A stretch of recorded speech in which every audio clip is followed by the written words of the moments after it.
It is Wednesday, January 3rd, and the time is 7 p.m. Will you please join me for the Pledge of Allegiance? I pledge allegiance to the flag of the United States of America and to the republic for which it stands, one nation, under God, indivisible, with liberty and justice for all.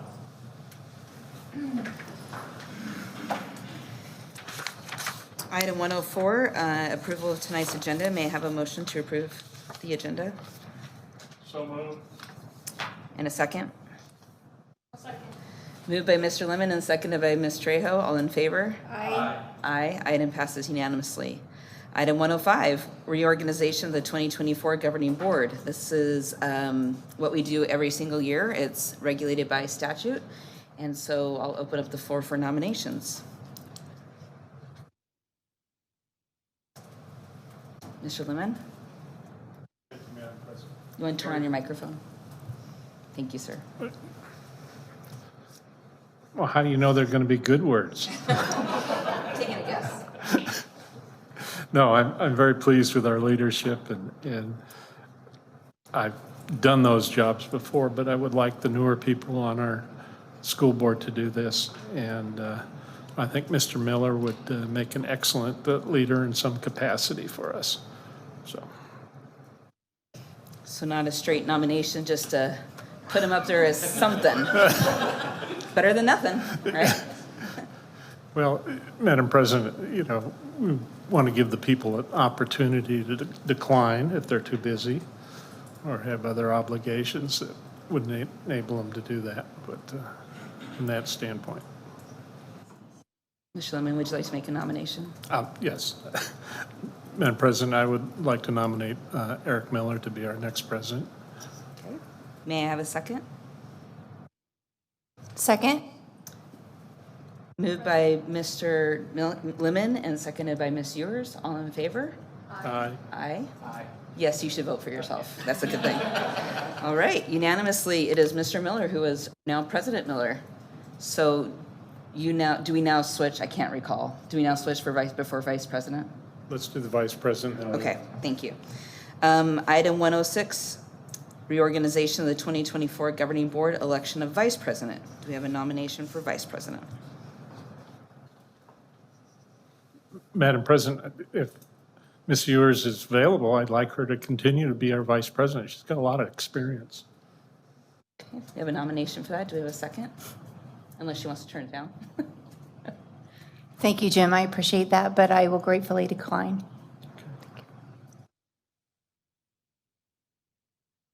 Okay, do we have another nomination? Step up, Monica. I will happily not do that. So if Charlotte or Jim want to do it, happy to nominate either one of you. Mr. Miller, it's up to you, buddy. It's up to me? Who do you want to work with? Take Charlotte. Well, at the advisement of Jim, I would gratefully have your support, Charlotte, if I could have you as vice president. I will accept that. Thank you. All right, I nominate you then. Moved by Mr. Miller. I think we're going to hear a lot more from Mr. Miller. I'm super excited for that. And seconded by Mrs. Trejo. All in favor? Aye. Aye. Aye. Item passes unanimously. So let's do the switching of the seats.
Angle of the room seems wrong.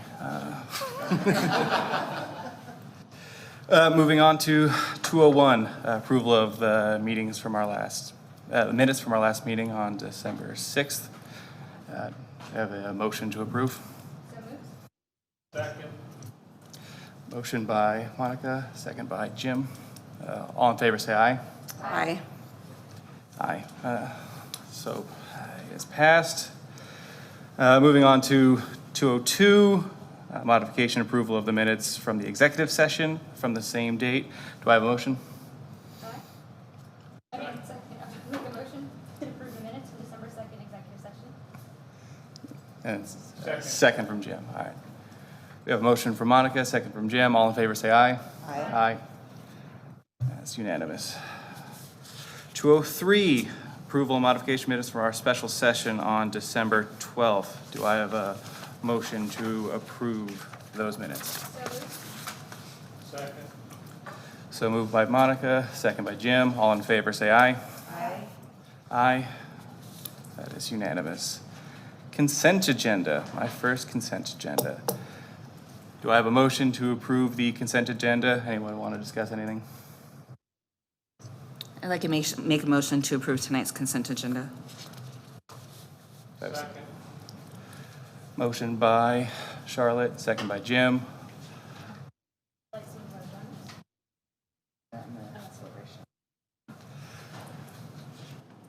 All in favor, say aye. Aye. Aye. So moved. Do we have anything regarding the consent agenda or another thing to highlight?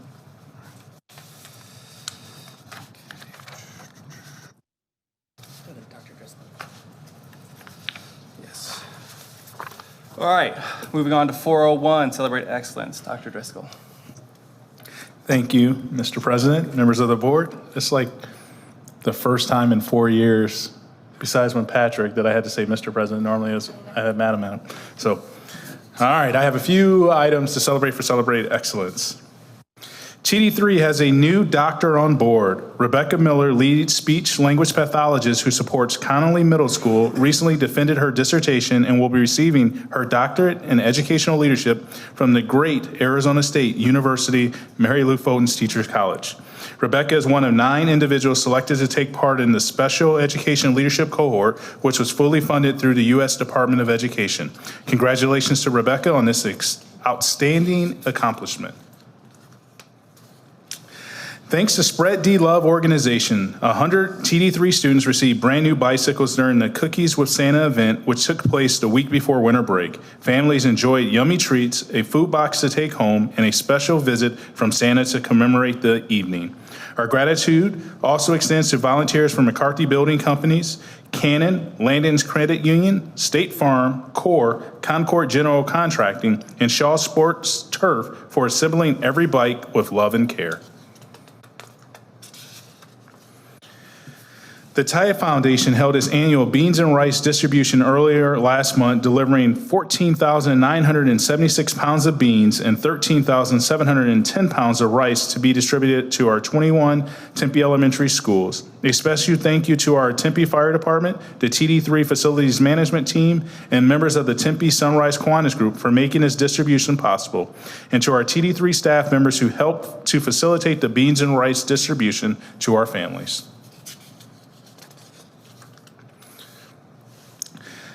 We would also like to take this opportunity to thank our incredible partners who are making donations to TD3, specifically Spread D Love, Kathy and Mark Kulik, Arizona Cardinals, and Sun Produce Co-op for their donations totaling more than $39,000 for our students and staff. And I would be remiss to say that the Michigan Wolverines will be playing for the national championship. Go Blue. Sorry, boss. We have some Washington fans in the audience, but go Blue.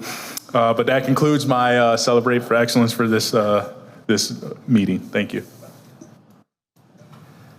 Very good, and it is an accomplishment to make the national championship and then lose to the Washington Huskies.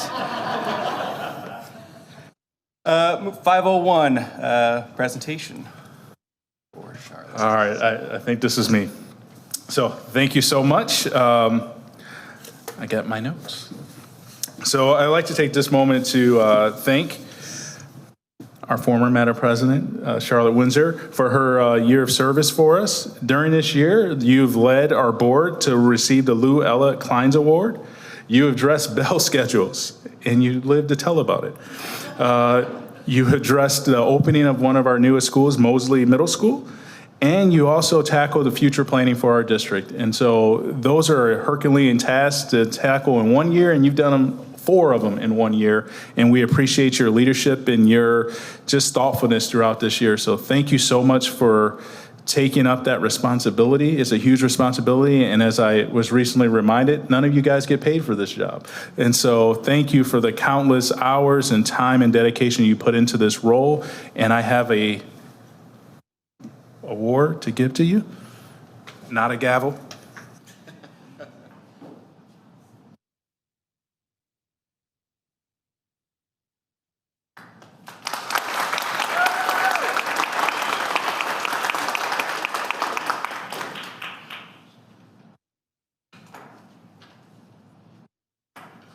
Do you have any words you want to share with the audience? Sorry. It's not one that, I'm not usually one for a loss of words. Last year was a huge year of personal growth for me. And I really owe that to Tempe Elementary's leadership team and this governing board. I, more than anything else, love helping children get what they need. I love it for my own family, and I love it for other people's children. And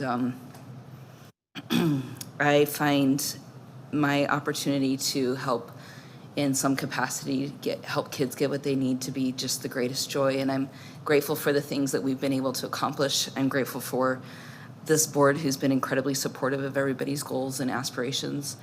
And I'm beyond grateful for the faith that people put into our hands to help move the district forward. And I hope that they all know that we really are trying with the best of intentions to move everybody forward. And I appreciate the true thoughtfulness that the district leadership team and staff at every single site have for all children, and that we all claim every single one of them. And we don't push off problems on other people or dismiss them out of our district. We love them, we embrace them, we try our hardest to help them grow. And that is what I find to be the greatest joy in life, is to help children grow. So thank you for letting me serve, and thank you for recognizing me. Thanks. Monica? Thank you, Mr. President. I just want to thank you as our leader for the last 2 years. Appreciate everything you've done. It's been challenging few years, I think, and we were able to do great things because of your guys' leadership. So I really appreciate you and the work Ms. Ures has done as well. And I want to continue that with Mr. Miller, President Miller. So excited about, recycling new leadership, and my hope is that we continue to have everyone have an opportunity to continue to develop that. So I'm really grateful and appreciative of you and your leadership, and thank you so much for doing what you've done, and also to Ms. Ures as well for all the work you guys have helped us do and will continue to do. Jim? Thank you, Mr. President. Ms. Windsor, I'm just really pleased that you gave me an opportunity for a 2-year sabbatical from the board, and I appreciate that. I needed that. And you brought so much real-world educational issues and being a parent to our board. And I think that's very important. Just like Ms. Ewers has it as a child, and you bring those issues forward. And it's been a long time since I've had relatives that were in elementary school.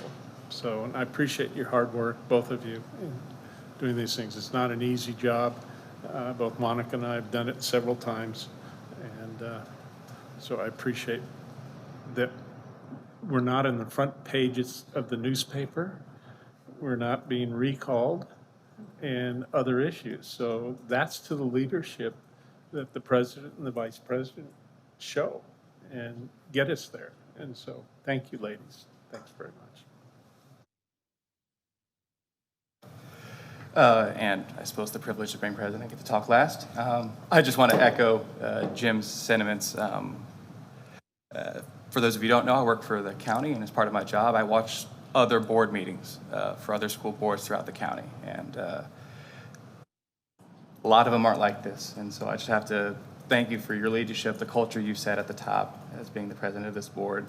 Tempe L is unique in how well we run our meetings and the good work that we do. And so I just want to thank you. I mean, you can only have one first president, and you were fantastic. And I greatly appreciate you being vice to, help me. All right, moving on to 502, open meeting law and conflict of interest.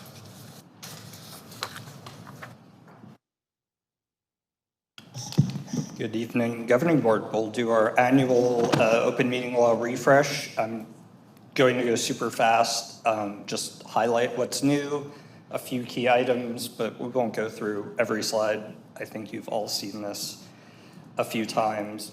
What is the open meeting law? Why do we have it? It's to protect and inform the public and maintain the integrity of government, building trust, and making sure that our deliberations happen in the public where the public can see the work of the district and the governing board. You'll see references throughout the presentation if you want to go through to the statute, which is actually pretty short, and the Arizona Agency Handbook, which is available online on the AG's website. So what's new for 2024? There were actually 2 changes that affect the open meeting law in the last legislative session. The first came from SB 1270, which made 2 changes to law. It requires that public bodies provide sufficient seating for the anticipated crowd size of a public meeting. It doesn't, as I note below, require moving from this boardroom, but it could, if you were having a true meeting that you knew there were 1,000 people that wanted to attend and you had an auditorium that maybe you could access instead, moving to a larger space. Not a requirement if you have this type of boardroom and you can fit a bunch more seats, but that is, they don't want you to artificially decrease capacity. The other piece of 1270 is that it requires notice for in-person meetings of when the public is able to access the public meeting space, and that has to be included on the agenda. And we've already implemented that change of when basically the front door is open and the public can come. The other change is HB 2663, which is specific to school districts. You had your organizational meeting just earlier. It used to be that the organizational meeting had to happen between January 1st and January 15th. That was sometimes problematic with the way winter breaks would go and when districts had board meetings scheduled. So they've revised that it just has to happen in the month of January. So we'll still do it at the first meeting. You'll have no issues there. Public body, you are a public body. Governing Board of Political Subdivision. It also applies to quasi-judicial bodies and advisory committees. This has been a recurring theme of what is an advisory committee of the governing board. We have had a change in AG since, well, not really since the last time, but we've had a year now of a new AG, and she has not been as aggressive as the prior AG in looking at these issues of open meeting violations by advisory boards. We don't really have at Tempe L too many governing board advisory committees, but this was an issue for a couple of years. I'm not sure if it'll become an issue moving forward with the current AG. She doesn't seem as interested in pursuing it, and I think probably that's for the best. Your meetings or gathering in person through technological devices is also permitted. So on occasion, we might have a phone or virtual meeting. You can do it via fax. It seems very inefficient, but it is listed in the AG handbook as a possibility.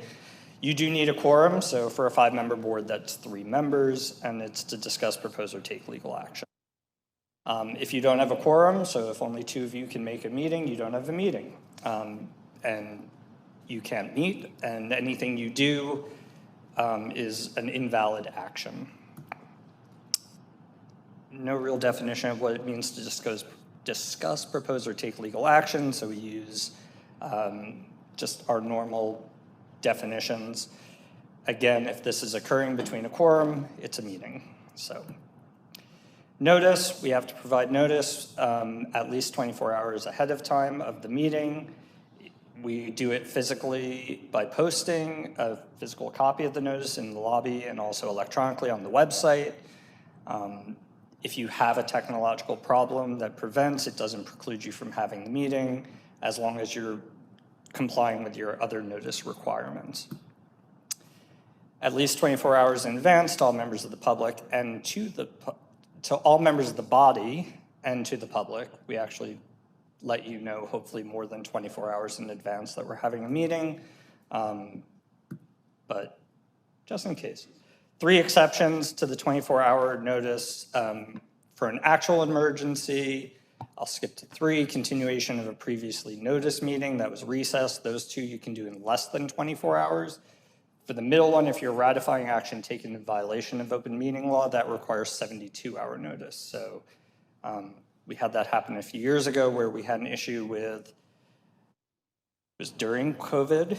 We were supposed to be live streaming the meeting. The live stream was not working, so the meeting happened, but no one was able to access the meeting. That is technically a violation. So what we did is had a second meeting to ratify everything the board had done. We posted the video, which we did have a video of the meeting. This wasn't here. This was at one of the other districts I represent. But we posted the video, told everyone 72 hours ahead of time, we're going to have a meeting to ratify all these actions. You can watch all the debates. It was a very quick meeting, but that requires 72-hour notice. Recess and resume meetings, if for whatever reason, again, this is knock on wood, not something that's happened to TD3, but if you have a meeting that is going past midnight and you all have places to be and things to do, you can recess the meeting to resume in less than 24 hours. You just give notice during the meeting of when you will resume and then post it in the way you normally would. Social events, if there's going to be more than a quorum, we post a courtesy notice. It just includes a statement no business is going to be occurring. This happens a lot if you're going to various functions at school sites, sometimes conferences that you'll go to. We'll do this as well. Avoid talking with each other certainly as a quorum of the board if possible, or at least have a witness that can assure the public that you weren't talking about board business during those discussions. Agendas, another hot topic recently. The meeting agenda has to have sufficient information that the public knows what you're discussing. This was a big issue during the COVID times when people wanted to discuss COVID protocols, but they didn't want to say exactly what they were discussing. The AG went after a few school districts on that issue. Again, we're usually pretty good about making our agendas pretty thorough and descriptive of what we're going to be doing. Try to give all the attachments. Sometimes we're not quite ready with certain things. As long as we're providing them reasonably ahead of time, it's okay. Minutes, posted within 3 days. They can be a draft. We don't post because we record the meeting, and we post that recording instead of minutes because 3 days is a real quick turnaround to do formal minutes. The contents of minutes, because we were posting particularly the complete recording of the minutes, we do skinny minutes, I like to call them. They don't contain a verbatim description of everything that was said during the meeting. These are the items that must be included in the minutes according to statute. Public's rights, they must be permitted to attend the meeting or at least view a live stream if we're having a meeting virtually. Cannot require them to sign in, not permitted to speak unless the public body allows it, and we'll talk about a call to the public. If they make a presentation, they must identify themselves, and that's required for our minutes. cannot disrupt proceedings, but I always advise to make a good record that they're being disruptive before you would have them removed. And you can limit speaking time of each speaker. Our open call to the public, I believe this is next on the agenda for tonight. This is optional under Arizona law. It is part of your policy that you do it. The public body's response is limited to directing a staff member to study the matter, to respond to criticism, which I usually don't advise, or scheduling the matter for a future meeting, and avoid that pitfall if it's a non-agendized item that someone is speaking about in an open call to the public, that we don't engage in a conversation or move forward. And these are subject to our reasonable time, place, and manner restrictions. We generally provide 3 minutes for public comment.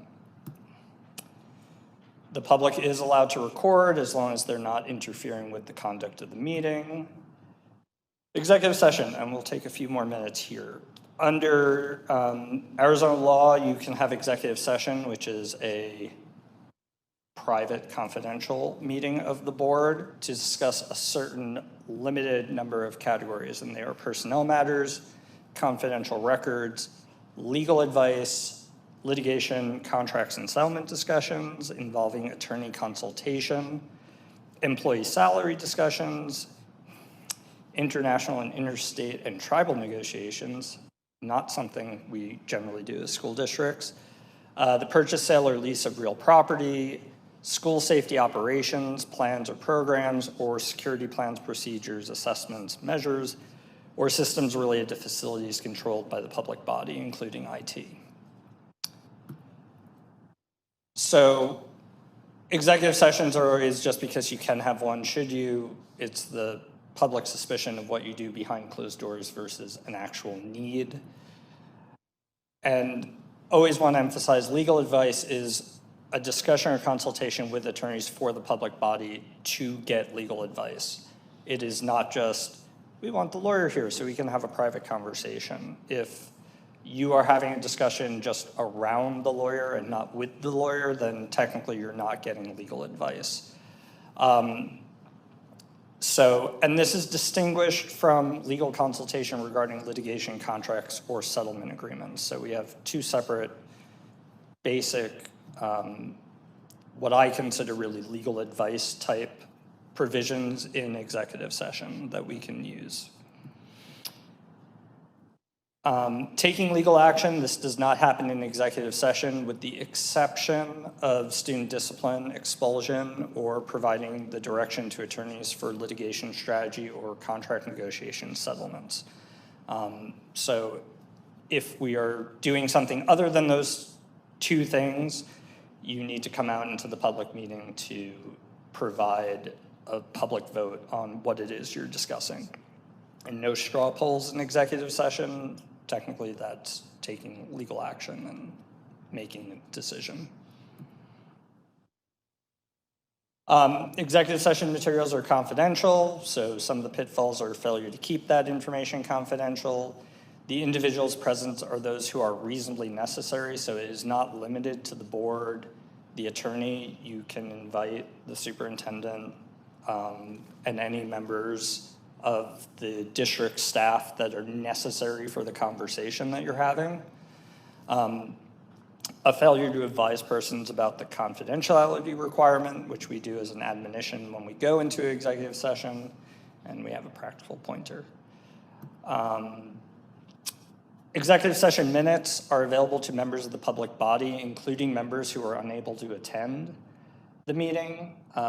If you are doing it under ARS section 3843103A1, which are personnel matters, the individual who has noticed that they will be subject to the discussion may have access to their minutes. The attorney for the public body, the auditor general in certain instances can get access to executive session minutes. The attorney general or county attorney, if they're investigating an open meeting law violation, may have access, and a court if there is litigation involving an executive session. The public is not allowed to have access generally to executive session minutes, and for that reason, we use separate tapes when we're recording.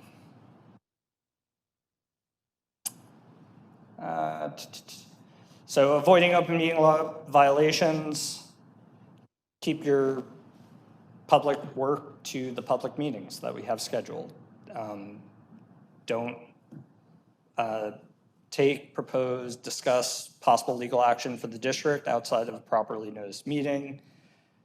Board business, read it broadly, includes anything that may foreseeably come before the board for action.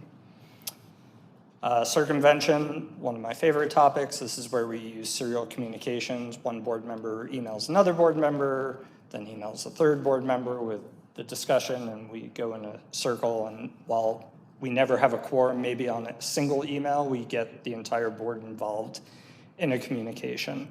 And this is why, and I know certain members of the public get frustrated when they get your out of office messages that we have set up for you, but this is why we have them, to avoid serial communications from happening between the board. A one-way email from staff as a passive receipt of information does not violate open meeting law. So if we need, as the administration, to get information to the board, we will email it to you. We will generally BCC you all. So if you accidentally hit reply all, it still doesn't go to a quorum of the board. It just goes to the person who sent it to you. And obviously, not obviously, we may send emails and agenda packets to board members as well. Meeting etiquette, this is not really about what's in the law, but I generally discourage, side conversations from happening, passing notes, letting members of the public talk to board members before meeting starts.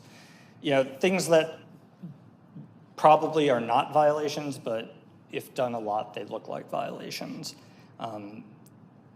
Being on your cell phone, texting, things of that nature. Violations and sanctions, if you take action outside of a properly noticed and agendized meeting, it's null and void. It needs to be ratified at a future meeting. You may be subject to investigation by the Attorney General or the county attorney. Written statements under oath or examinations under oath, those look a lot like depositions when they're done. Investigative demands generally look like requests for production or interrogatories. And they may file an enforcement action in Superior Court, although it's been a while since I've seen the AG or county attorney take those actions. Civil penalties, there are some hefty civil fines that could come to individuals for violating the open meeting law, and it's for knowingly violating the law, $500 for a first or second offense and up to $2,500 for third and subsequent offenses. It's the individual that pays this. This is an out-of-pocket expense. So as Dr. Driscoll mentioned, you are not being paid for this. So this is really, truly out of your own pocket if this happens. So just generally avoid those things. And that is my presentation, and maybe not quite record time, but pretty quick, I think. And I'm happy to answer any questions. Thank you for that. Any questions? Monica? No questions, just thank you for continuously giving us an annual update on open meeting law. I think by the end of our board year, we can definitely probably present on a lot of these things, so I really appreciate that, because I know, again, to what President Miller was saying earlier, some districts have some challenges, and thankfully you're here to always remind us of what's necessary and legal.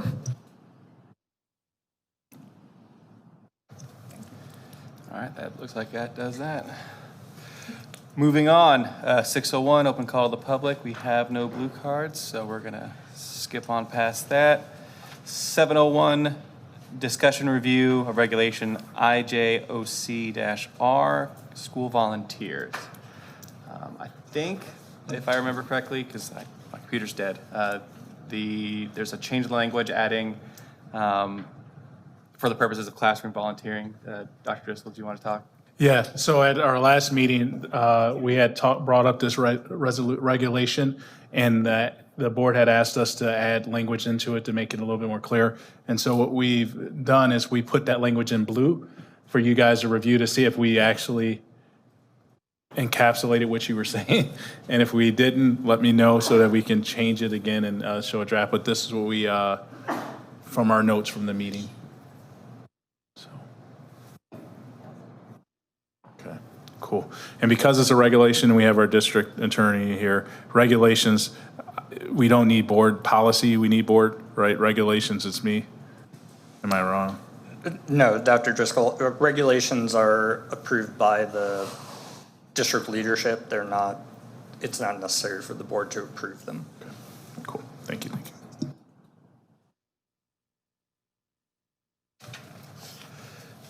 All right, then, since we don't have to vote on it, we can move on to 702, discussion, consideration, and possible approval of resolution supporting the free application for federal student aid, otherwise known as FAFSA awareness. Monica, did you want to speak to this?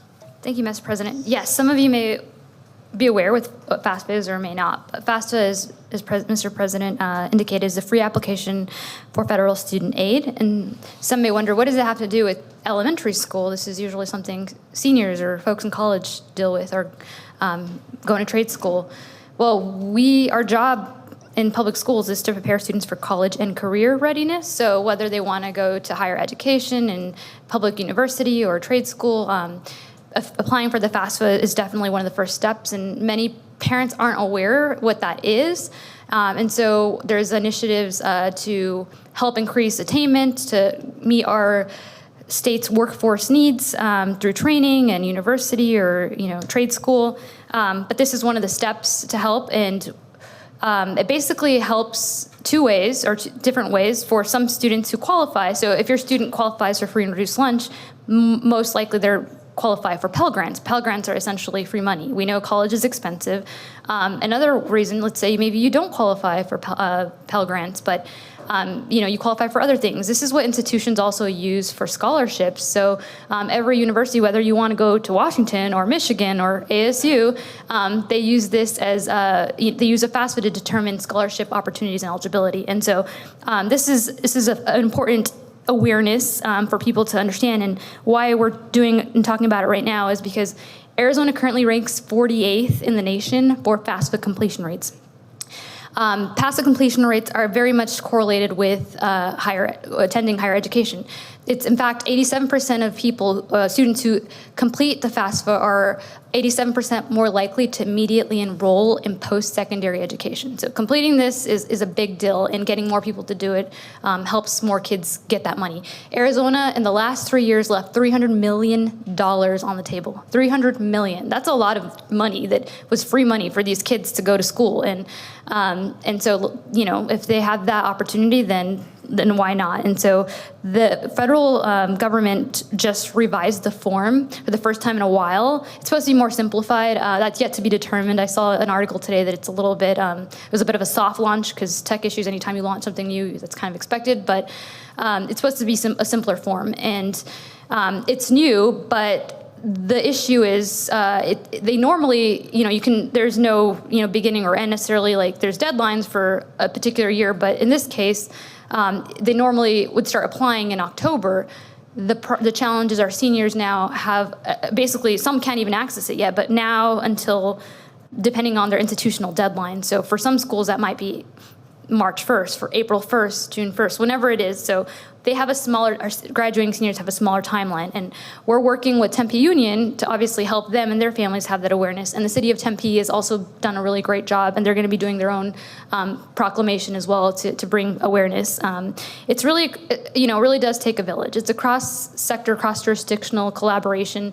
The Education Mayors Roundtable, so we have a group of 30 mayors throughout Arizona, from rural communities, from urban centers, to really help connect our schools and bring them opportunities. And FAFSA is one of those things. So I really am thankful that they help, bring this to our attention. And my hope is that we just can do whatever we can to bring that awareness to families that, hey, it's launched, the new FAFSA application is launched, and here's some information on that, because parents usually don't hear about it until it's too late. So the earlier we can do it, the better. Thank you. Actually, we're going to go to Allison. Yeah, a couple things since the public is watching on this is I was grateful enough to be able to attend some meetings on this to understand and comprehend exactly what we're leaving on the table and how we're not helping our students as much as I wish that we could. And I had to ask the question, okay, why do elementary school and middle schools need to care about this? And one, my main reason that I want to get across to the public and to the staff and to everyone who works with TD3 is that you can immediately change a person's attitude and a child's attitude about school if they know that their abilities are limitless. And a lot of our students are on free and reduced lunch. This is no secret to us. A lot of our students need help. And the fact that there is something that is there for them, that is a safety net, but also something to encourage them, is the reason why I find it really important that we care about that too, and making sure that we let families know and start talking to the families now. I'm a first generation woman in my family to have gone to college. And that's a big deal, right? And to let these children know that there's this possibility that they can work towards, they've seen creates better grades, creates better habits, gets them to school on time, all of those things. So, and then I've had some people who I've been talking to about this say to me, what do I care? I'm not free and reduced lunch. I don't have people. I'm retired. My kids are gone, all of that good stuff. It is proven that every student that we can allow and give the opportunity to do what they want to do with their lives makes more. When they make more, they pay into a system. When they pay into a system, it benefits our schools, it benefits Medicare, Medicaid, Social Security, it cuts down on crime. There's so many things as a society that giving the full opportunity to these kids, starting from the minute that they walk into school, of what their potential is just mind-boggling, and it will help us all. So if you want to learn more about this, please let us know. And two, please let families who may qualify for this know about it, and that it's something that is available, and it's something that's going to be available for them, so they can look forward to knowing that there's that potential. Thank you. Charlotte? Thank you, President Miller. I just wanted to add a couple of things. My husband grew up, he's the 10th of 13 children, and they were deeply impoverished, lived in a 2-bedroom house, and he slept on the porch with 5 of his siblings. And I remember when we first met and he was pouring concrete, he was obviously incredibly intelligent, especially with math, and I just kept on asking him, like, why didn't you go more than a semester to school? And he's like, I couldn't afford it. And my mind as a high school teacher was like, how did you not afford it? You should have been handed everything. And he didn't know anything about FAFSA. He didn't know about student aid. And I just thought, what a great waste of a few years that he could have had that. And, you know, we worked him through school, and now he's a nurse. And it all worked out in the end, but it was a much harder road than it needed to be. And he could have absolutely taken advantage. In fact, only one of his 13 siblings that I know of actually was talked to by a teacher, and it's not in our state. But I just thought that was criminal. I think that's our job as teachers, is to open up pathways. Secondly, I think it's important that we start this conversation now with our kids, because I have my middle child who from a very early age realized that she could get away with doing the bare minimum in class. In fact, her kindergarten teacher completely convinced that she couldn't read. Pretty impressive that she did that, but she could read just fine. And when she got to 7th grade, 4th quarter, her math teacher gave her an assignment, well, the whole class an assignment, to like choose a profession and get a mortgage and all of these different requirements. And she jumped on board with that and understood that assignment. And that girl is like ready to go into EVIT, and she wants to be a nurse anesthetist, and she wants the 3 dogs and the mortgage and everything that she planned in 7th grade. And it was because of this one assignment to think about the future. And as soon as we start having kids think about their futures and what lives they really want to live, they choose different pathways.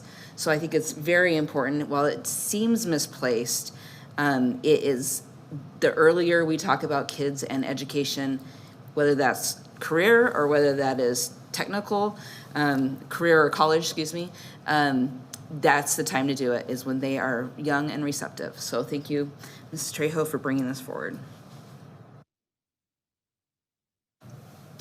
Thank you for that. I couldn't agree more. I think this resolution makes a lot of sense.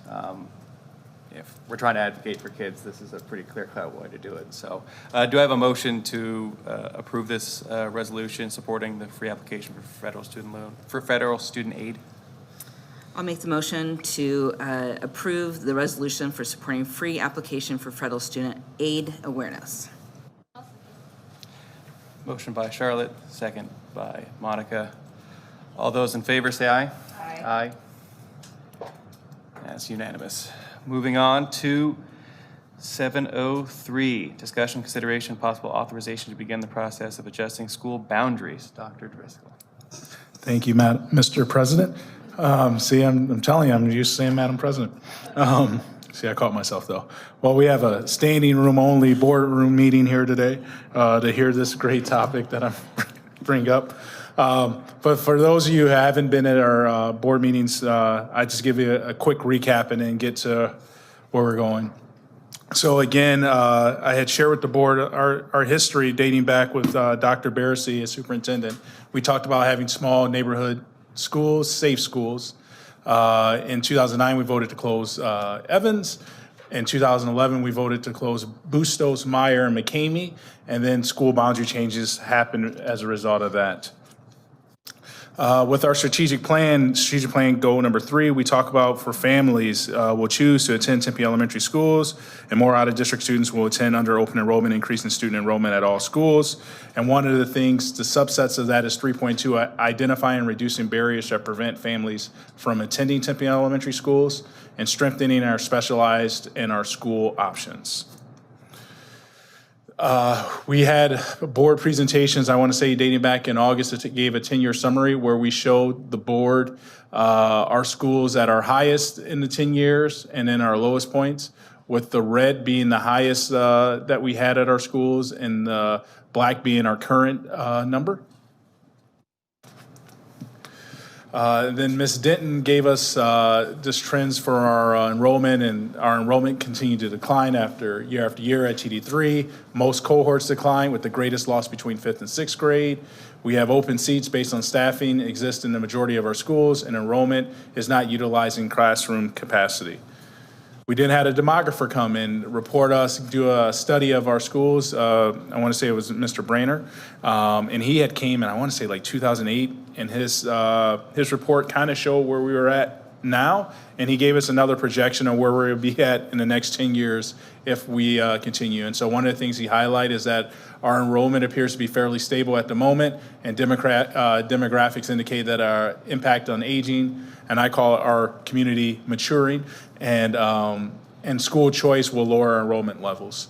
Our out-of-district enrollment has been declining in the past few years, and it's likely to continue because our neighborhood districts, they're seeing a decrease in student enrollment as well. And that, if you didn't know, in Tempe, we really don't have that many new housing developments coming up. Most of them active plan developments could add a large number of housing units to our district, but the projection period, but the impact on our school enrollment would be minimal. He talked about the distribution and enrollment by grade, and that we continue to see that, and that the district move up housing market influence and established population, basically saying that people aren't leaving us. And then while our student enrollment is declining, and it's based on his projections, the shrinking school age population, the most important factors to determine its enrollment level is how the district responds to choice. So he used these words. He talked about our capture rate, which is how many students we have in our city that in our city boundaries that should go to TD3, and I want to say the number is like 68%. And he said that's really good, but he projected that to be lower with ESAs and school choice options, and that if we do, we can basically stop that by having school choice. We're destination. So then at the board meeting on December 6th, the governing board approved, direct me to take the next steps. The first one that prioritized was revisiting boundaries, specifically for the purpose of having students attend schools closer to their home address if space allows, exploring early childhood center options that are I always butcher this word, pedagogically sound, build more robust gifted program and explore other specialized options for schools and address middle schools, including career exploration. I believe one board member said they want to do it all now, and the gray and white on my head went even more. And so this is the first step in that, is the looking at revisiting our boundaries. I also want to say that depending on what goes on today, we have a policy that talks about our school attendance areas. And so depending on what options you direct me to do, I will come back to talk about what our policy JC kind of directs us to do, depending on the actions that you direct me to do. All right, so a blast down memory lane. In 2003, this was our school Tempe Elementary boundaries. And there are some schools on this map that no longer have students in our district. So you can see Evans, you can see Bustos, McCamey. And McCamey at that time was not a IB school. It was actually a middle school that students went to, I believe. All right, people are not. Some people work there. This is our current elementary boundaries. So you can see in all highlighted areas that are schools. You can see Meyer, and I crack up when I always see that. That means that Meyer is not a, there's no attendance zone in Meyer, if I'm saying that correctly. And that's where our Meyer Montessori is. This is our current middle school boundary. So we have Shamley, Mosley, Connolly, and Fees. Ward is a choice school, and so is McCamey, so they don't have physical boundaries. And so everybody sees that. All right, so here's our option one. And we talk about revisiting Nevitt boundaries. So if you look at your map, we have the before and after. We circled right there, you see a orange and bluish box. That orange box means the students that reside in that area would attend Scales Elementary. So if you look at our district, that's where Scales is. So students in that attended zone, even though they live that close to Nevitt, we actually bus them to Scales. That bluish box, students that live in that attended zone, we bus to Wood Elementary. And what we're proposing is that the students that live in that attended zone would now go to Nevitt, which is actually their closest home school. And so I think in that area, I want to say, if memory serves correct, what do we have, like 50 students that attend, and Cindy's getting her notes for me. I think it's like 50 students that attend their open enrollment. So currently, if you're asking. The orange box. The kids Yep. that live in the orange box, we already have 50 students in that orange box that have already chosen to open enroll at Nevitt. So their parents get them across the busy street there, which is Southern, and they attend Nevitt already. And then the same for the blue box or teal box or whatever color that looks like. We've already have 25 students in that box that instead of attending Wood have already chosen to open enroll at Nevitt. So there are parents that have already made that decision to have their kiddos attend Nevitt. One of the things that we're trying to do is, and for the people who haven't been here at our previous meetings, is what our school boundaries, when we closed schools, we had to redo all our school boundaries. And in that, at certain points in time in our district history, our schools had different demographics. So some schools were packed at that time and were at capacity, where now in most of our schools, we have enrollment capacity where we can accept more kids. And so the boundaries that were set, I even looked back in 2003, there was a boundary where Bustos was there, and we had kids that should probably go to Thew, which has been their closest neighborhood school. We were actually busing them to Bustos. And then when Bustos closed, instead of going to Thew, we ended up busing them to Curry.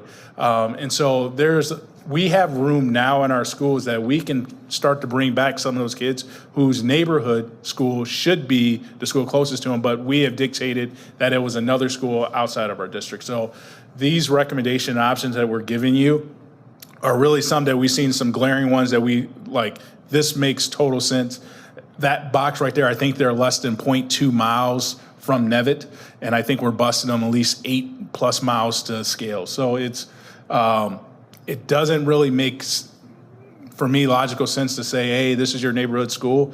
For those students, when their neighborhood school is literally right across the street from them, and we dictated that their neighborhood school is up north for them. So that's option one. Option two, we looked at the Frank boundaries. And so if you look at this circle area here, the students in that pink area, instead of going to Frank, they actually go to Aguilar. And so for some of those students, Frank is actually, they can see it from their house. And so what we're proposing here is we take that pink area and we say, your new area is Frank, your homeschool is Frank, that's where you should be. And we have students in that area who attend Frank under open enrollment as well, and some that go to Aguilar. But with this, their homeschool, their new homeschool would be Frank. So that's option two. And just for context, there's about 120 students in that pink box that go to our schools. 60 of them are currently doing open enrollment to Frank as we speak. So the other 60 are going to Aguilar. So it's about a 50-50 split that we already have parents that are saying, nope, I'm going to go to Frank, which is right there. And the other 60, we're busing over to Aguilar. Dr. Driscoll? Yes. Charlotte has a question. If you don't mind a question about this. I don't want to accept any questions here, but go blue. Sorry. I spoke to Guadalupe Mayor Molina about this one because I have been told, and I don't know if I have my history incorrect, that the reason why that boundary is set that way is because of desegregation requirements. And open enrollment is different than our boundary. So I was wanting to know, I think it's a better choice for when they get to fees so that they have that experience and they don't have the conflict of, territorial, divisions that they're used to everybody being at separate schools. I think it's a better choice, but I just want to know about the desegregation requirements. Yeah, we checked on that, and we don't believe that DSEG follows for that area anymore. Okay. But we will check again before anything again, but we actually looked at that because that was one of our, maybe that was why, but we couldn't find anything in Okay. that states that is actually still true. Thank you.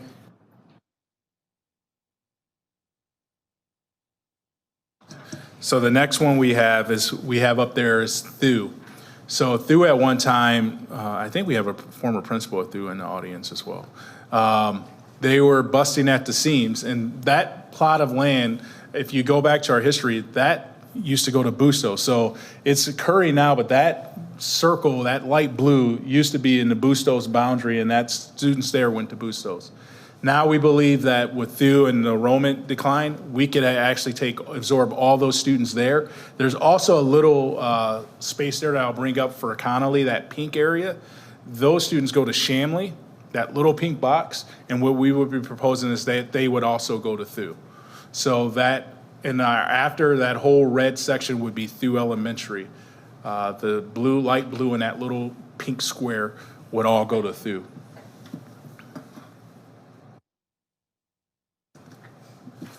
And then this box really just shows that little pink square that I was mentioning before. That attendance zone would be Shamley right now. And if we switch those boundaries to THU, this is my daughter calling me, we would say that would now go to Connolly. And Connolly would be the area where they would go because THU natural feeder into Connolly. So their new middle school would be Connolly.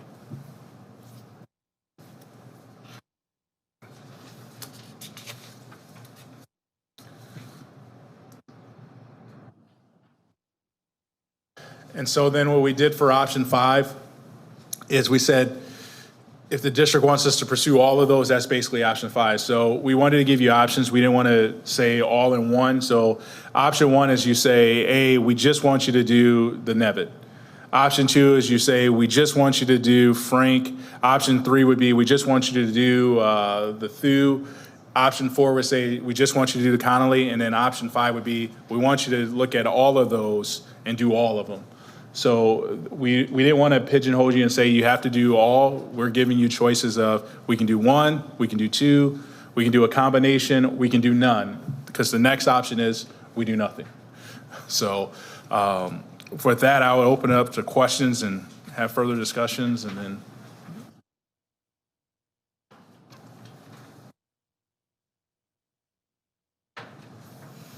Any questions?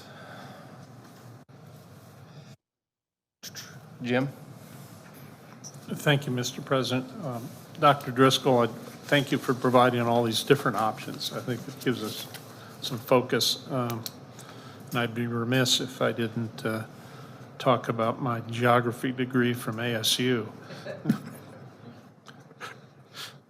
But yeah, this makes sense. And you know, changing boundaries, these seem to me, from a geographic standpoint, to make sense. But it's also, we have problems getting enough bus drivers, and we've had to change bell times, which impacts families and their work schedules. And so if we can cut down on the amount of time that we have to have employees driving buses and driving kids, I think that'd be great.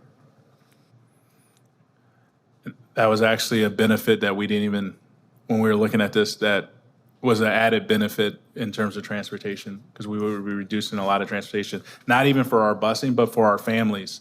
So if you had an issue and you had to go get your student, and some of our families don't have cars, they have to take buses. And I was at Shamley right before the break, and this mom was in there explaining to the office that she had to take 4 buses to get to Shamley to go to a parent-teacher conference.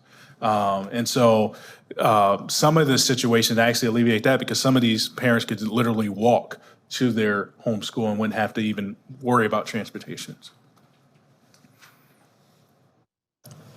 Allison? So yeah, that's one of my main questions. Thank you, Mr. President. Is that one, you kind of gave us some numbers on how many parents this would affect. My main thing on school is that we make it as convenient for our families to get there, period, right?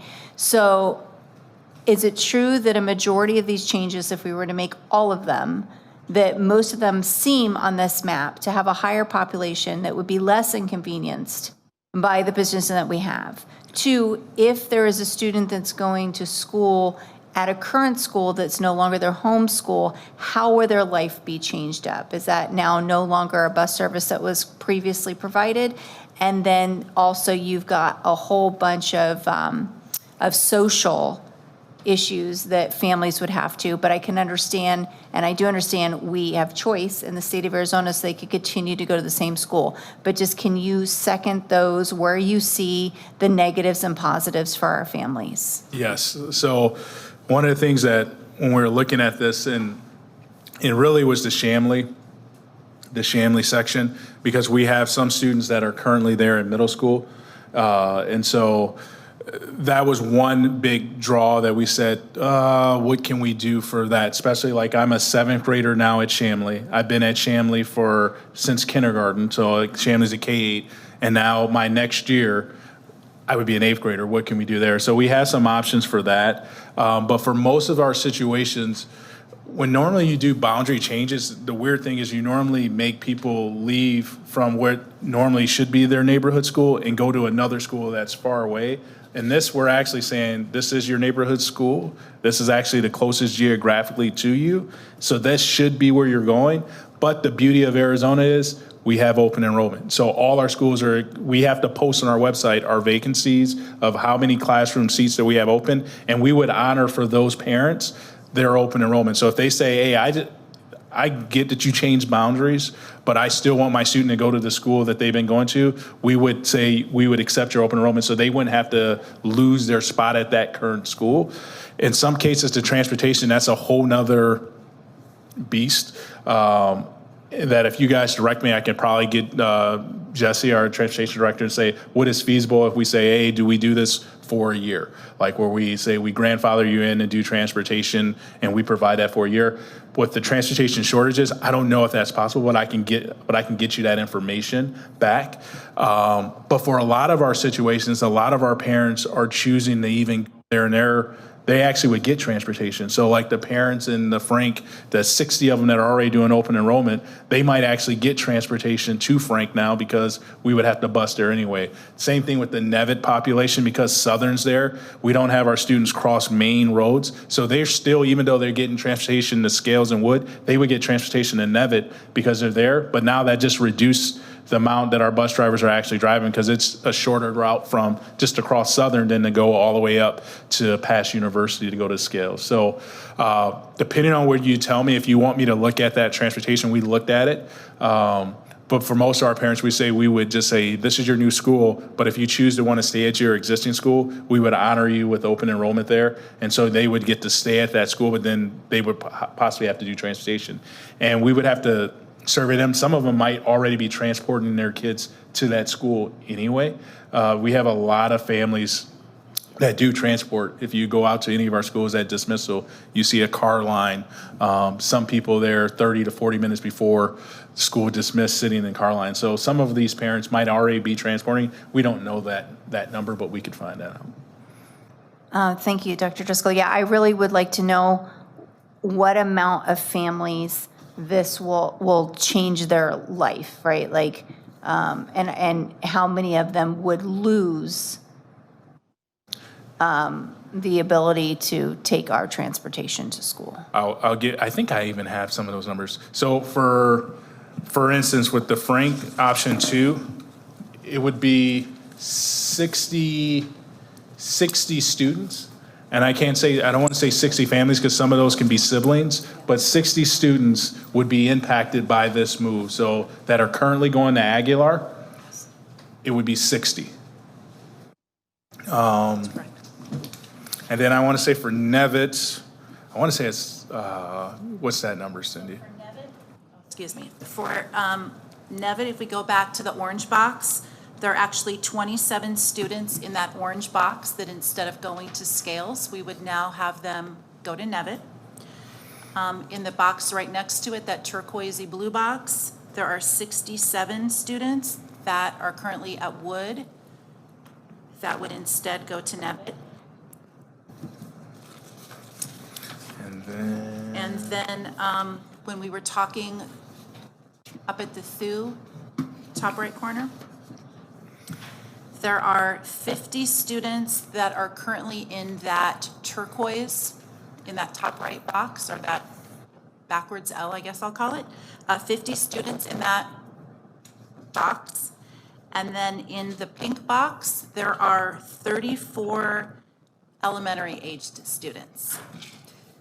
When Dr. Driscoll spoke about the middle school students and having those students go to Conley, it's a much smaller number in that small pink box. And we broke it down by grade level because we were curious when we were speaking about the current 7th graders and what that would look like as they move forward. So kids going into 6th grade next year, there are only 5 that live in that pink box. There are 8 7th graders that would be affected by this, and there are 11 8th graders.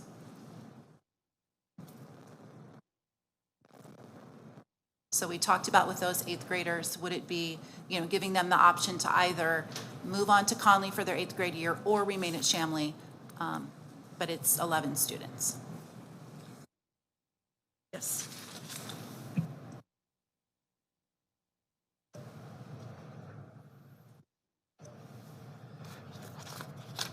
Is that everything for you, Allison? Oh, yeah. Monica? Thank you, Mr. President, and thank you, Dr. Driscoll, for moving quickly with these proposed changes. So my understanding is no child will be forced to leave their school. The only challenge will be they may have to find a new transportation route. That would be correct. So any student that would be impacted by these proposed changes, if they choose to stay at their current school, we would honor that and they would have open enrollment to that school. So we would not force them. The only difference is the transportation piece. Yeah, so this, as you can see, the map looks a lot more efficient and, as you mentioned, geographically makes the most sense with busing, with stabilizing enrollment, because if we don't make changes, there will be major implications with staffing, with other major considerations on whether that school will have the capacity to continue. So I think this is an important need, immediate need. But I do want to follow up on what Ms. Uris said about desegregation. I'd like to know more, if you can confirm. I definitely feel a lot more comfortable being able to do that if you can confirm that this is not limited to any desegregation legal issues that we may encounter. And I don't know who would have that historical knowledge or where that would be rooted, but I'm sure you can figure that out. Yeah, we checked beforehand, but I'll give you the definite so you can have that as well. But yeah, we checked that because that was one of our worries as well. Finally, Charlotte. Thank you, Mr. Miller. So I do like that we're attacking this one first, mostly because it's the only no-cost option on the list of 4. Yeah, and hopefully even saving costs. So I was wanting to know, first of all, this obviously redistributes the student population at the sites. So does it overwhelm any site at all with student population, or does it deplete another site where then they're concerned about population? No, because we have open spaces. So now what it might make us do is look at some of our regional programs. So one of the things I will also say is that we're looking at some of our schools right now, we have students that are doing orchestra and band on the stage instead of in music classrooms. And some of that is due because we have regional programs on those sites. And so one of the things that might happen is we look at it and say, hey, we're going to move this regional program for students getting specialized instruction somewhere else in the region so that band and orchestra can be in the classrooms. Shamley comes to mind for me. At Shamley, they literally have band on the stage, and then I want to say their orchestra is in the cafeteria. And then they have these huge band rooms because when we build these schools, we build the band rooms bigger, and they have classrooms in those rooms. And then they have, in some other sections, they have other classrooms that are being utilized by other things that are programs that we as a district have put there, which made sense years ago when they didn't have as many students because we had room there. But now we need to basically move those around. So one of the things that we would be doing is like having kids, instead of taking band and orchestra and cafeterias and stage, that they would actually be in those classrooms. So with these moves, we think we can do that. And it wouldn't overwhelm the staff because one of the things we would do is we're keeping to our 25-to-1 ratio. And so we would keep our same numbers. So they might gain an additional staff member in their grade levels, but none would be overwhelmed. They all have classroom spaces that would be able to fit all these classrooms and students. And the caveat is we don't know if all these students will actually go there. So that's the $1 million question. These students might say, no, I want to go stay open enrollment there. And if they do, then it won't have that big of an impact. It would be in the future years with kindergarten students that their new homeschool would be there that we would see it. But some of these students might actually stay at their school. And that's, if I had a crystal ball to know that would help because that would help for staffing, and but we don't know how the parents will, what choices they would make. But all the schools will be able to handle these changes and have room to be able to support that and not be like, oh, we don't have any space. They actually will be able to manage that. Okay, thank you. I also wanted to know if it would be something that the district leadership team could consider, that those who choose to stay in their school that they are currently in and then fall into open enrollment status, could we have them grandfathered in where they don't have to fill out that application since we already have all their information? We certainly could do that, yes, ma'am. What we would do is if you wanted us to move forward, we've got lists of who all these kids are, so they would get a customized letter explaining the options that they have, and if they indicated to us that they would like to stay, for example, the Orange kids would want to stay at Scales as opposed to going to Nevitt, then yes, we would automatically make those changes. We would not ask them to fill out new enrollment packets. We would handle all that behind the scenes. Great. And I would ask, in addition to a letter, could they have a point of contact? Because they're going to want to ask questions. Absolutely. And that's part of, as Dr. Driscoll mentioned, the policy, following policy and making sure that we have public meetings, so on and so forth. We would make sure that all this information is shared and procedures are shared and options are shared as well. Okay, thank you. I just know that so many people want to ask questions about how it's specific for their child that sometimes the general information, they don't want to hear it. They want to hear their situation. Yeah, and one of our plans that we would do, because of the policy of having public meetings, we would go actually to the neighborhood school and have these meetings, but then we would have sections just for, I have an individual question for me, because when you go to these meetings, a lot of times I don't really care about how does this impact me? And so we would sit there and answer those questions as well. Great. And an additional thing that I haven't actually heard anybody say, unless I tuned out, but in addition to lowering the bus driver's time, it reduces the child ride time, which having kids on buses, they hate it. So that also minimizes bus problems. So that's a good thing as well. So I love this plan. Thank you. Alrighty, so the subject says possible authorization to begin the process. So, and there's still the questions about the DSEG when it comes to the the Frank.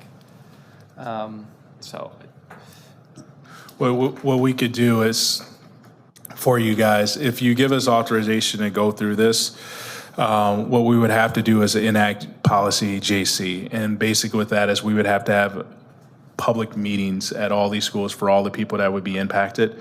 What we would do is we would start off, we wouldn't use the Frank one first because we would confirm that, and when I say confirm, before we started this, I already checked, but I will check again just to make sure, and then I will put that in writing, like, yes, this wouldn't impact desegregation and stuff like that for that, so you would have that information. If it does, then we would pull that off the table. So if you put in your motion that you want us to pursue these options, you could put, and the lawyers in the room, you probably could put some caveat with the caveat that no desegregation laws would be violated in these proposed changes, which we would have to honor by law anyway. So we can address that for you, but we would have to have public meetings at all of these schools and send out postcards to all of the families that would be impacted by this, and then have meetings and then answer those questions, then come back to you for you to officially say yes or no, you want to do this. So there's that part in policy. Jim? Thank you, Mr. President. Dr. Driscoll, it just came to mind that our desegregation money doesn't go equally to all sites.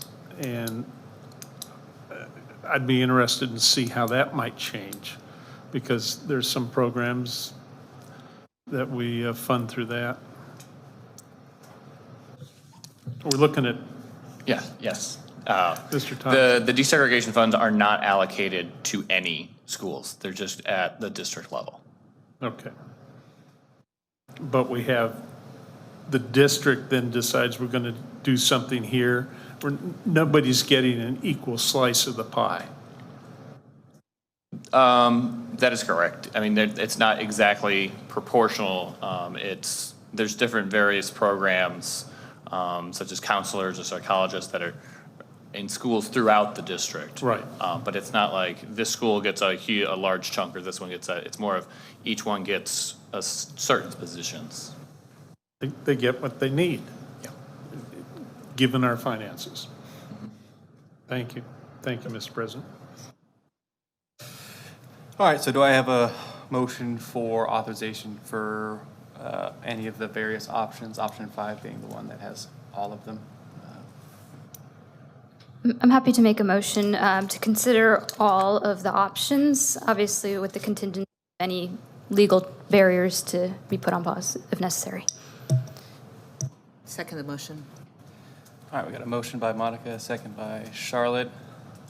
All those in favor, say aye. Aye. Aye. All righty. Now with that, 801 is governing board member points of information. Anybody have any points they wish to discuss? Allison? Thank you, Mr. President. I just wanted to, on a health and wellness note, inform everyone that deductibles have started over for January 1. So it's kind of a new, fresh slate depending upon what policy that you have. And if people have questions on that, please call Sandra. Make sure that you look at Sandra's newsletter for this month. There's a lot of really good information of available health and wellness events for you. And not to forget that there's $150 like prizes or taxable rewards being given out for those people who go and do their annual checkups. It's really important if you can, and think about it. We've got 3-day weekends coming up. We've got And then there's some programs that are happening at Bustos where you can go and get some checkups. So please make sure that you read your monthly newsletter from her and take take us up on the no-cost programs that will continue to keep you healthier, that will also help us continue to give you the benefits that you deserve. Thank you. Thank you for that, Allison. Anybody else? Looking like no. All right, moving on to 901. I have to talk a bunch. Excellent. Upcoming events and announcements. There will be an agenda committee meeting on Wednesday, January 10th, 2024 at 11 a.m. The elementary and K-8 open house and enrollment event will be held on Thursday, January 11th, 2024 from 5:30 p.m. to 7 p.m.